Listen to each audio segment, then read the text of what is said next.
बांकी ब्लॉक अंतर्गत कलापथर धलापथर उच्च विद्यालय तरफ ट्रैफिक सचेतनता और सड़क सुरक्षा संपर्क में छात्र छात्री को अवगत करा जायथिला।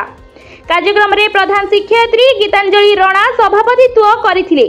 धलापथर फांडी अधिकारी सुशांत कुमार मल्लिक मुख्य अतिथि भावे योगदान करी छात्र छात्री माने एवं व्यक्ति विशेष रास्ता रे यातायात करथिबा समय रे हेलमेट पिंधिबा, ट्रैफिक नियम मानिबा और बिना ड्राइविंग लाइसेंस रे गाड़ी चलाचल न करबा पे परामर्श देबा सह गोलाप फूल, हेलमेट एवं चॉकलेट प्रदान करथिले।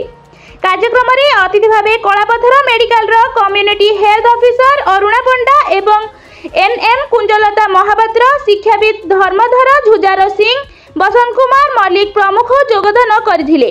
प्रथमे धलापथर बजार गोलेई छक पर्यंत छात्र माने प्लेकार्ड धरी चालक मानकु ट्रैफिक नियम स्लोगान प्रदान करथिले और विद्यालय शिक्षक शिक्षयित्री समेत समस्त कर्मचारी परिचालन में सहयोग करथिले। शेषे वरिष्ठ शिक्षक नीलकंठ दास धन्यवाद अर्पण करथिले।